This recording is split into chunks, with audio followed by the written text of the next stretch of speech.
¿Qué tal? Les habla Jorge Gestoso. En el programa de hoy, la coalición de los dispuestos, en inglés, The Coalition of the Willing, con otro notable invitado, Tadeo Castiglione, experto en relaciones internacionales directamente desde Neuquén, Argentina. Tadeo Castiglione, una cálida bienvenida al programa. Muchas gracias, estimado Jorge, como siempre, por la invitación. Tadeo, para comenzar, ¿qué es exactamente la llamada coalición de los dispuestos? En inglés le llaman The Coalition of the Willing. ¿Y qué fue lo que ha sido el contexto internacional que dio lugar a esta iniciativa? Cuando estamos hablando de esta coalición de los dispuestos, tengamos en mente la situación actual internacional de Europa principalmente y todo lo que está relacionado con el conflicto que atraviesa Europa del Este, principalmente la situación entre Ucrania y la Federación Rusa. Esta coalición de los dispuestos nace más bien como una alerta rápida para prestar ayuda directa tanto al régimen ucraniano de Zelensky como también una nueva carrera armamentística con todo lo que esto significa. Dígase, una unificación de los intereses tanto de la OTAN como de la Unión Europea para la contención de, entre comillas, lo que ellos interpretan como amenaza para el sistema liberal o el sistema occidental que se ha impuesto en la región. ¿Y qué países la integran y cuáles son sus intereses estratégicos? Como lo estábamos mencionando, casi todos los países europeos pro-occidentales que responden directamente al lineamiento de Washington están presentes en esta coalición de los dispuestos, en los cuales se habla de un financiamiento exclusivo y principalmente tiene dos grandes aristas. Por un lado, la arista de defensa y de aumentar de manera sistemática los presupuestos de defensa, que es una exigencia también de Donald Trump con respecto a todo lo que ha estado desempeñando de que la defensa de Estados Unidos a la región no puede ser gratuita. Estamos hablando de esa especie de escudo europeo que trata de formar. Y por el otro lado, además de la parte de defensa, la parte económica de solventar en una especie de fondo común los diferentes planificaciones hacia adelante, como lo mencionábamos, de contención hacia Rusia. Entonces, seguir manteniendo vivo el conflicto ucraniano a través del financiamiento y de la entrega de armamento continuo al gobierno de Zelensky es parte de esta coalición de los dispuestos, la cual también, más allá de este conflicto, lógicamente tiene una aspiración mucho más amplia, pero siempre bajo los lineamientos de Washington. ¿Y qué diferencias encuentras tú entre esta coalición de los dispuestos, Coalition of the Willing, y la OTAN o cualquier otra organización de este tipo? Es muy interesante la pregunta porque van atadas de la mano una con la otra, solo que existe un margen de maniobra. Esta coalición de los dispuestos, al no ser una organización formal, sino más bien una especie de acuerdo entre caballeros, tiene un margen de maniobra mucho más rápido que la misma estructura de la OTAN con respecto a movilización de tropas o con respecto a proveer de presupuestos. En vez de pasar directamente por los parlamentos de todos los países de la coalición de la OTAN, estos países de los dispuestos a hacer una coalición menor únicamente respondería bajo la política del gobierno de turno. Y eso lo convierte en una especie de, vamos a decirlo, alerta rápida o de poder maniobrar con mucho más prontitud delante de las diferentes exigencias que se vayan presentando en el escenario. Recordemos que actualmente existe una gran brecha económica en muchos de los países europeos y que ya existen diferencias y divergencias en lo que tiene que ser con respecto al financiamiento de el régimen de Zelensky en Ucrania, y esto ha generado que esta coalición de los dispuestos tenga un margen de maniobra mayor y que tenga una responsabilidad aún mayor en lo que respecta a seguir manteniendo vivo este conflicto. Entonces, cuando estamos hablando de esto, estamos hablando de algo bastante interesante y que complementa a la OTAN por afuera de lo que son los ámbitos burocráticos de alguna u otra manera. Y desde el punto de vista de la perspectiva de Rusia, cómo han interpretado la creación de esta coalición y, en definitiva, qué es lo que ellos entienden de que pueden ser las reacciones oficiales. Lógicamente, desde Rusia, cualquier tipo de coalición que abiertamente en sus fundamentos es para contener a la Federación Rusa, estamos hablando que es una coalición de agresión y que no es una coalición que busque la paz, el entendimiento o el diálogo. En esto Rusia siempre ha sido bastante serio y el gobierno del presidente Vladimir Putin siempre lo resalta cuando tiene la oportunidad de que en la conferencia de seguridad de Múnich en el año 2007, Vladimir Putin dejó en claro cuáles eran los términos de seguridad necesarios para que se respete la soberanía rusa y para que haya una sana convivencia entre Occidente y la Federación Rusa. Desde el 2007 hacia adelante hasta la actualidad, casi 20 años, tanto la OTAN como la Unión Europea se han encargado de dinamitar todos los puentes de entendimiento con la Federación Rusa y por eso la situación actual. Lógicamente, esta coalición de los dispuestos es una coalición de agresión en contra de Rusia. Rusia lo interpreta de esta manera y lógicamente siempre de parte de Moscú se habla de que cualquier agresión que sufra su país aparte de un tercero va a ser respondido de manera contundente. Las advertencias siempre se han dado, siempre se han mantenido. El problema es que parece que del otro lado no hay nadie que atienda a la urgencia y a la situación tan grave que se está planteando. Y existe el riesgo que con esta coalición se profundice la polarización entre Occidente y Rusia. Totalmente, porque no estamos hablando únicamente de una coalición económica o de defensa, sino que hay un toque también ahí ideológico en los cuales hay un extremismo que se ha ido, vamos a decirlo, potenciando en las diferentes élites europeas, en los cuales ya hablan directamente de un conflicto abierto en contra de Rusia para el año 2030. Y esto está en los planes estratégicos de defensa de los principales países de la OTAN, digas Alemania y Francia, los cuales mantienen eso como hipótesis potencial de conflicto, cuando Rusia a la misma vez advierte de que, bueno, cualquiera que siga enviando armamento o financiando la campaña ucraniana, que a lo largo de las últimas semanas hemos visto cómo se ha enfocado en los ataques en contra de la población civil en Rusia, con ataques terroristas cada vez mayores, lógicamente los convierte en cómplices directos de crímenes de guerra, los cuales tienen que ser juzgados o que van a tener su consecuencia tarde o temprano. Entonces, todo esto lo que hace, estimado Jorge, estimada audiencia, es crear cada vez más un vórtice de violencia, una escalada militar y, lógicamente, las consecuencias siempre son potenciales y exponenciales delante de un conflicto de las dimensiones que estamos hablando. ¿Y qué diferencias o qué semejanzas ves tú entre la creación de esta coalición de los dispuestos? Repito, porque a nivel internacional esto lo venden como Coalition of the Willing, y la creación que hace fundamentalmente Marco Rubio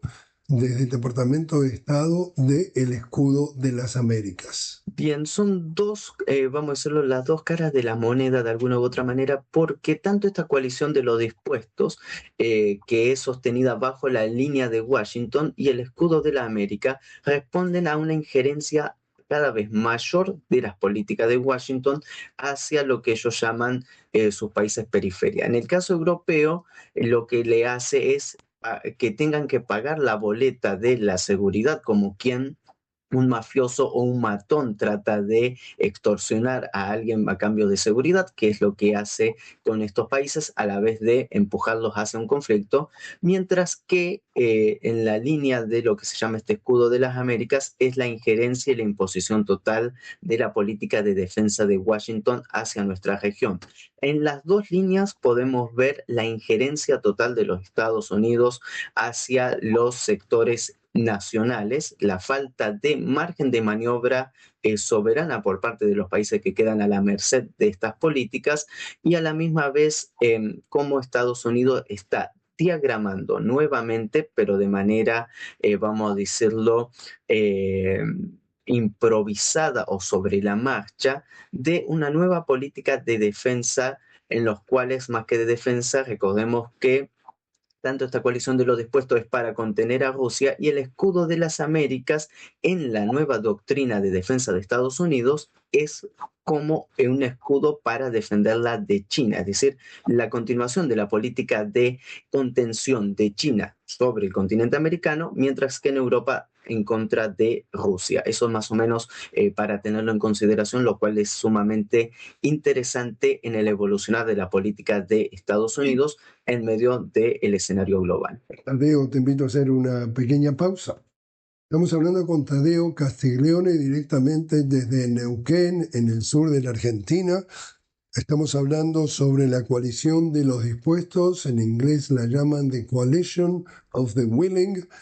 Tadeo es un experto en relaciones internacionales. Ya regresamos.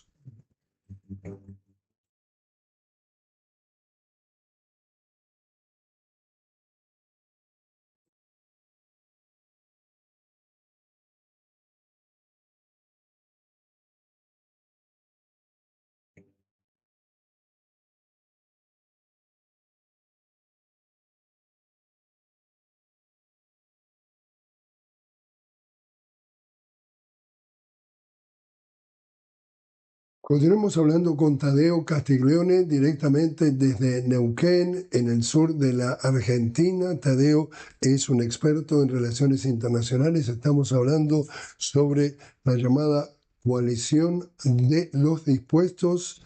En inglés la llaman The Coalition of the Willing.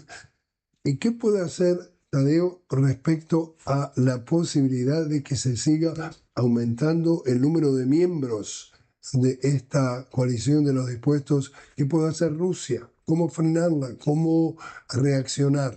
Bien, lógicamente, en medio de la situación que estábamos explicando, las políticas que puede hacer Rusia delante de una organización no oficial es, más allá de las denuncias formales que puede hacer su diplomacia, es la aplicación del poder blando. A lo que nos referimos es lo siguiente: cualquier país que se preste para apoyar armamentísticamente, apoyar financieramente una política de contención en contra de Rusia, bueno, Rusia no tiene por qué seguir manteniendo diferentes tipos de relaciones con esos países. Y la política de Rusia para contener toda esta situación, principalmente en medio de la crisis energética a nivel global, lo que ha utilizado como arma para tratar de incentivar a la conciencia de estos países es principalmente respecto a la situación petrolera y la situación del gas que se envía de manera constante por parte de Rusia a diferentes países europeos y que es el motor tanto energético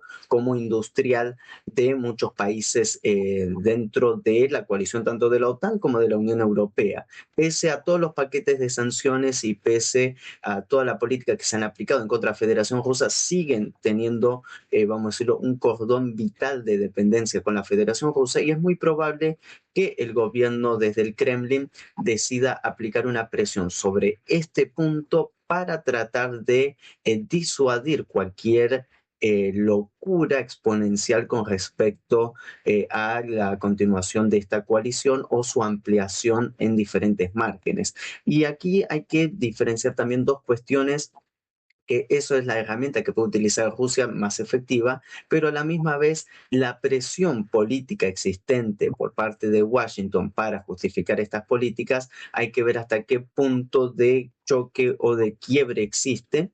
Y a la misma vez recordemos que esta coalición de los dispuestos, si bien ahora funciona como arteria principal de la guerra en contra de Rusia, también puede ser disfrazada o disimulada dialécticamente como una coalición europea para X motivo y de esta manera también justificar la presencia de diferentes países y ampliarlo cada vez más. Entonces, para tener en consideración de que estamos hablando de todavía activos y hechos en pleno desarrollo. ¿Cuál ha sido, en tu opinión, el papel que ha tenido la Unión Europea y sigue teniendo o se ha cambiado desde un inicio hasta hoy respecto a esta coalición y si hay de alguna forma unidad dentro de la Unión Europea? Creo que unidad dentro de la Unión Europea no hay hace mucho tiempo y con respecto a muchos aspectos dentro de lo que se suele llamar el europeísmo. Existe un gran quiebre interno en la Unión Europea, ya no únicamente con el tema de Ucrania o con el tema de qué hacer con los activos congelados de la Federación Rusa de manera ilegal en Europa, sino que ya hay muchos choques internos respecto a cómo seguir maniobrando de manera absoluta todas las políticas de la Comunidad Europea. Y en medio de esto, lógicamente que existe también un punto de fricción con lo que tiene que ver con la coalición eh, que se ha estado formando para seguir sosteniendo esto y a la misma vez todo esto hace ver que aquel jardín europeo, como hubiera dicho Borrell en su tiempo como secretario exterior de la Unión Europea, parece que cada vez se va convirtiendo en una selva en los cuales muchos países ya empiezan a decir de manera amplia de que, bueno, la Unión Europea responde a intereses franceses, a intereses alemanes, y la coalición de los dispuestos también responde a intereses franceses, a intereses alemanes, principalmente de la industria militar. Y lo que sucede es que parece que toda la política europea se está convirtiendo en más bien un motor armamentístico y que se ha perdido esa industrialización de la cual tal vez hace una década podríamos haber dicho de una Europa industrial que actualmente está totalmente fuera de esa realidad. ¿Tú dirías que tanto Francia como en el caso de Alemania siguen impulsando la duración de la guerra y van en contra de buscar un fin, justamente un acuerdo, y que en definitiva lo que hay detrás de esto es un negocio para vender y para fortalecer la industria bélica? Francia está permanentemente anunciando que va a venderle aviones a Zelensky, etcétera, etcétera. Totalmente, y nos podemos remitir a los hechos sin ningún problema porque hemos visto cómo las únicas industrias, principalmente en Alemania, la cual está por fuera de todo tipo de recesión o de crisis, es la militar. La compañía alemana Rheinmetall, la cual es una de las principales, sigue siendo la potencial. Incluso hemos visto cómo la mismísima Volkswagen tuvo problemas financieros y tuvo que cambiar diferentes matrices de desarrollo industrial debido a la crisis, recordemos, del principalmente costo energético. La energía barata que provenía de Rusia ya no viene más y esto ha sido un golpe muy duro para todas las industrias de estos países, a excepción de la bélica. Y por eso creo que a la misma vez se sigue incentivando a esto, a seguir obteniendo importantes ganancias de los contratos militares, porque aquí hay otro abismo, estimado Jorge. Una cosa son los contratos militares a futuro, los cuales se firman y se pagan, y otra cosa es la capacidad industrial para cumplir esos contratos. Tanto debido a la guerra en Ucrania, que ha generado un gran déficit armamentístico en toda Europa, como también la guerra en el Golfo en contra de Irán, han dejado totalmente en entredicho el cumplimiento de los contratos militares a futuro y que no hay industria militar con capacidad en Europa, incluso en Estados Unidos, para abastecer el gasto que se está teniendo en la actualidad. Entonces, hay vamos a decirlo, importante y jugosos contratos militares, los cuales se trata de ir por ese lado, y esa es la línea que ha tratado de mantener tanto Francia como Alemania y Londres por el otro lado, el Reino Unido, para lograr importantes ganancias en medio de esta situación que es caótica económicamente en línea general para los países europeos. Como en muchísimos conflictos, aquí lo que se exacerba en el caso de esta coalición de los dispuestos, de la OTAN, de Zelensky, es el miedo. Y el miedo es que Rusia no va a parar en Kiev, no va a parar en Ucrania, sino la Rusia de Putin lo que quiere es la gran Rusia y quiere invadir Europa.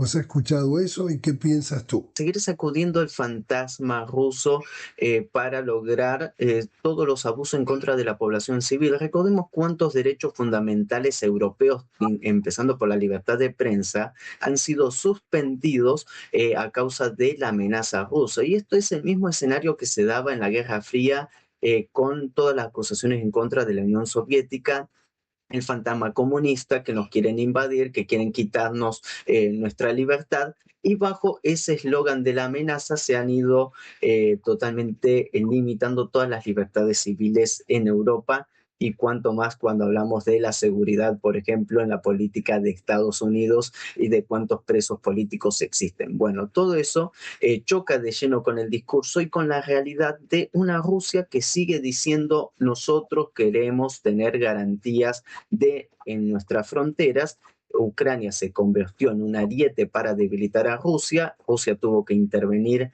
en el medio de todo esto, pese a las negociaciones y pese a todas las promesas, y a la misma vez todas las promesas de seguridad que los mismos europeos dijeron que, no, que únicamente se trataron de ventanas de tiempo para prepararse para la guerra. Dígase, la misma Angela Merkel diciendo que las negociaciones con Rusia en el año 2014 sobre la situación en el Donbass fueron para ganar tiempo. Entonces, ¿qué credibilidad queda en Europa? Absolutamente nada. Y Rusia sigue sosteniendo que su campaña es de desnazificación y la necesidad de acabar con un gobierno ilegítimo y con una ideología totalmente extremista que ha llevado a cabo una campaña de exterminio sistemático en su pueblo. Dígase, el régimen pro-nazi abiertamente de Zelensky en Ucrania con la persecución a los rusos parlantes, y que esto también existe en otros países, por ejemplo en los países bálticos, donde la persecución y la reescritura de la historia deja bien parado a los nazis y deja como invasores a los soviéticos que liberaron toda la región. Bueno, en medio de eso, Rusia va a seguir luchando a favor de la verdad y en contra de todas estas injerencias. Y por último, entonces, Tadeo, ¿cómo está impactando todo esto en nuestra América Latina y cómo podría impactarla más en el futuro? Hay dos cuestiones fundamentales para tener en cuenta. Primero, estamos hablando de una injerencia cada vez mayor de los Estados Unidos en nuestra América Latina a través del escudo de la América, y el objetivo al final es la dependencia total de nuestros países hacia los designios de Washington. Esto se puede interpretar de la siguiente manera: prácticamente quieren un neocolonialismo, tener virreyes en nuestros países que respondan directamente a sus designios, y a la misma vez toda la situación en Europa de lleno impactarían también en América Latina, porque hay dos cuestiones que no podemos esquivar.